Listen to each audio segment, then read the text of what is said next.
Bugün bizdeki manımız xuşallıqımızga, yani 98. tarmaq dokunumuzdan içiliş murasimiga qatnashib berganinglardan chin ko'nglimdan minnatdorlik bildiraman. Salam tordaşlar, biz mana Aqsu Avat'ki 3 günlük naq meydan dersimizni tugatdik ha. Nayt muvaffaqiyatli tugatdik. Anvarjon doktorni yo'lga saldik. Anadkimiz o'rganishga kelgan barliq kursantlarni salomat yo'lga silib, bugun mana shu Aqsu Avat Yengiriqdagi Yeshilguyar tug'utin kenkaslik keltirish markazimizning ichilish murosimiga qarab menyapmiz. Necap tugmadi bu faoliyatlar. Acha unda deginan bilan shu o qizlarni bizning qishimiz bek uzun muddat uni texnik o'rgangan. Hozir mushta yangi ichilish do'kon ochmoqchi. Biz beshida turib, ishlarning ishlarini bir o'rinlashtirib, nima kamko'tlar va nima ishlarni yaxshi qilyotdi, nimani xato qilyotdi, shuni bir turib depirib, bir sağan desmesini bugun bizgini bir qaytirib akapirib, ondan qaytmasak bo'lmas. Nurg'un bizni yaxshi ko'rgan finsil saqlab, do'kon potmay ketdi deb baladan telefon qilib ketdi. Hech kimga bo'ldi gapni qilavermay. Vaqtlar ketib bas.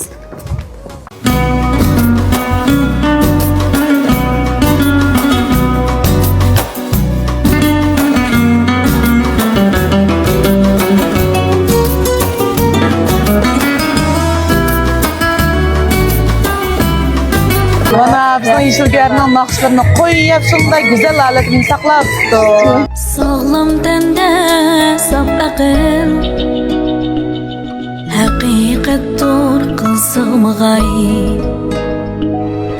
topqanlarim qog'oz xolos bo'lsang Qana olanglar yaxshi turganlar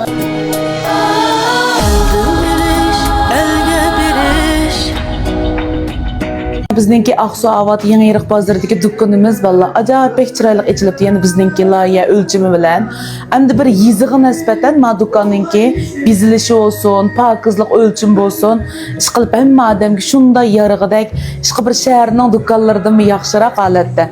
Ondan boshqa bugun endi mush yangi ichilish murosimi bilan musha kelib, mushu tur bijigan, karta bijigan xaridorlarimizga bizningki mana har xil to'nglatqulardan nurg'un mukofotli sovg'atlarni tayyor qilib turibdi. Bu yerda bizning Yeshilguyarning mollarini tizib turibdi, ha. Tundigan bir o'rin qilibdi, mani o'rdoq qilib tayyor qilibdi. Ondan boshqa ma'utaga qaranglar, shunda aplikatsiyalarda kiyim almashtirish uyi. Mush o'rinning cho'ng kichikligiga nisbatan mush eng muhimchi. Biz ham mush kiyimlarimizni almashtirib bo'lgandan keyin bir xil rohat holatda kutinish uchun sharoitlarni shunda chiroyli qilibdi. Endi ikkinchi qavatga chiqib boqaylik. Tug'utdan keyin kaslik keltirish vaqt qaranglar, masalan, buvoqlarni biqib turadigan o'rinlardan tatib, ondan keyin mana bu kutinish rayoni ekan. Ish qilib bir xil qarasanglar bir xil rohatlik va ozodlik berdi ekan. Shunda endi bizningki endi deginimiz bo'yicha, o'lchimimiz bo'yicha bek yaxshi hozirlabdi.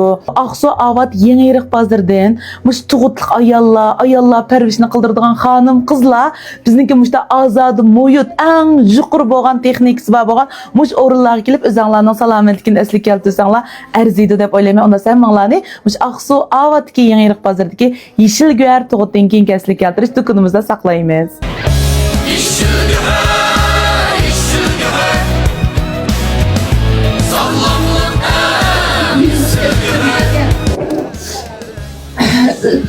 Istiqbal qanday turib qo'ydigan bu championimga ham shunday qilamish qashqar turish cheganda men ko'nglimga ko'ra qasim ham rahmat aytaman.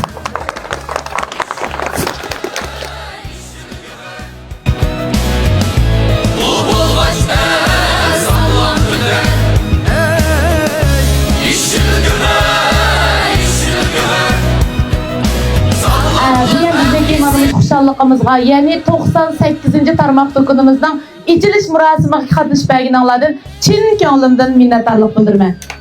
Shuning bilan bir vaqtda Güzelnur xonim muborak bo'lsin. Bizning markaga erishdi. Shuning bilan bir vaqtda Güzelnur xonim oldingi oyda bizniki mush Urumchidagi Kayfangdoshiga o'rinlashtirgan sog'lomlik naslik keltirish kasbi bo'yicha o'rganish qilib, o'qib, imtihon berib, mana salohiyat kelishkalarimiz chiqibdi. Buni muborak bo'lsin, topshirib berib olgan bo'lsa. Rahmat. Endi bizningki endi shu bugungi Yengiriq bozoriga ochilgan mush do'konimiz 98. tarmaq do'konimiz. Şunun bilan bir vaqtda hozir Şinjanning har qaysi yiz bozorlarimi qolmadi. Mana Yeshilguyarning yangraqlari hamma yerda yangrayotidi. Shu sabab bilan har biringlar bilan bu yerda didorlashib o'tiryapmiz. Uningdan boshqa Güzelnur xonim bizniki Qashqardagi bosh do'konda, anandagi Aqsu'dagi tarmoq shirkatda, hattoki Urumchidagi Kayfangda sho'lagchi berib, mush kasbni nayt pishiqlab o'rgandi. Ajoyib pek terishdi. Haqiqatan bu qizalninki mush terishchanligiga men afrin o'qimay turolmayman. Chunki bir ayol kishiningki bir ish qilmoqi va bir ishdan natija chiqarmoqi unchalik oson emas.